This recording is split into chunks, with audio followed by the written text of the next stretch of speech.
As a child who grew up in foster care, I must say life was so unpredictable. I never knew what was around that corner or what to expect, and everything was done in order to cover their back. My life became their secret. But being so young and naive, I always imagined the grass to be greener on the other side. Now don't ask me what I'm referring to when I say the other side, because I don't know. I just wanted to escape everything I was going through at that time. I've been running, and I'm still running. I grew up in a system that never listened, and I was so scared to face society because I knew at some point I wouldn't be classed as their priority. And this pandemic has proven that to be true. You see, life taught me the biggest battle you'll ever have to face is the one against yourself. I've been fighting, and I'm still fighting. Alone. Trust me, there's not a thing you could tell me. I know too well what it feels like to be alone, to be in a room, let alone a world full of people and still feel alone. I'm really starting to hate the thought of life. I never got to enjoy it. And you'd think a local authority who have made the most detrimental decisions, those that have shaped your whole life, would have more to offer you than a phone call every now and then that lasts a few seconds. But truth be told, it's been just me and my demons for a minute now. And I'm still stuck with the childhood trauma. I've been trying to find my way out of no way for a while. And that's just it. That's the story of my life. As long as it looks good on paper. Another thing ticked on the to-do list. Humanity has never been a part of the care package, and you'll meet some of the most emotionless, heartless individuals ever. I can't even call them people. More like robots. Most lack empathy, whilst others carry a soul so dark. Foster care has never been about the young person who was either taken into care or whose family walked away. You're to blame. You're what's keeping them in that office after 5. You're what's making them travel across the country. You're what's keeping them from going home to their young child at night. You're their stresses and you're their problem. You're the reason they're not paid enough.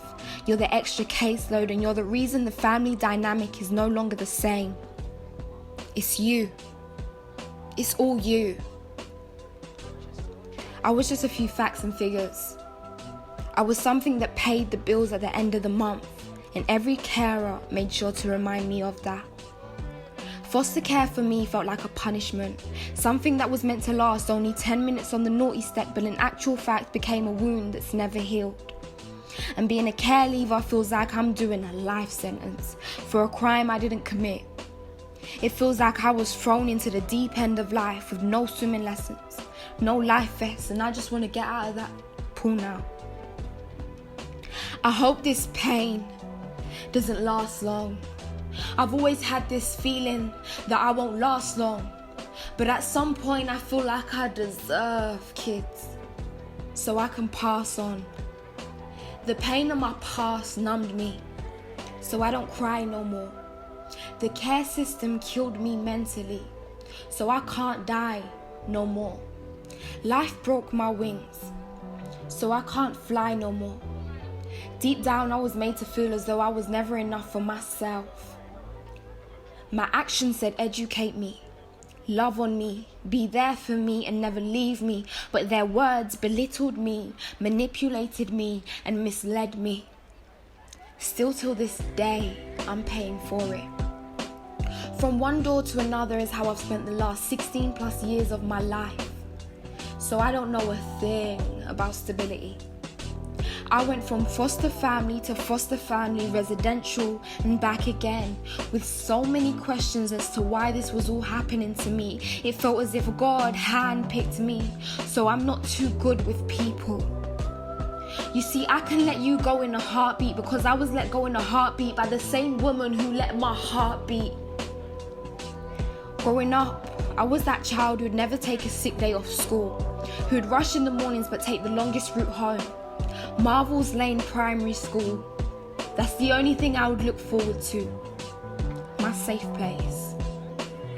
So shout out to Miss McNamara and Mr. Duff. Lord knows I'm so thankful for you. You brought a different kind of joy into my life. Something I'm yet to find again. I said all of that to say this. Because of the challenges facing the care system and the childhood trauma prior, children in foster care are more at risk of mental health issues than children in the general public, whether that be PTSD, anxiety, depression, panic disorder, or post-traumatic stress. And with being so young and having the responsibility to take care of yourself not only mentally, but also physically, emotionally, and financially, it's a lot in general. But I know it's harder now, more than ever before. So this one's for my fellow care leavers. I'm so proud of you. I know you feel like you've been in quarantine damn near your whole life. Being alone isn't new to you. We've been here before. That's not the hard part, it's everything that comes with it. It's the amount of time we've had to really sit down and square up with our demons, but at the same time, it's the fight against time, as you don't know how much you've got left of it. Because the only promise life has ever made us is death. It's that battle in one's mind. As we watch those same demons multiply, it's the years worth of unanswered questions that we've been left with. It's the blame game, with you being your only opponent. So try and take the fear out of your heart and place faith there. Remember, your purpose is so much bigger than yourself. This isn't a you thing now, it's a we thing. We're in this together. I just want to remind you that you didn't come this far to only come this far.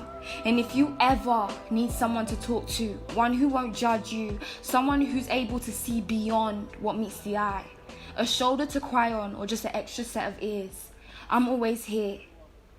Or if that's out of your comfort zone, turn to God. He's been my best friend my whole life. Take care and be good to yourself. Shanelle, fellow care leaver.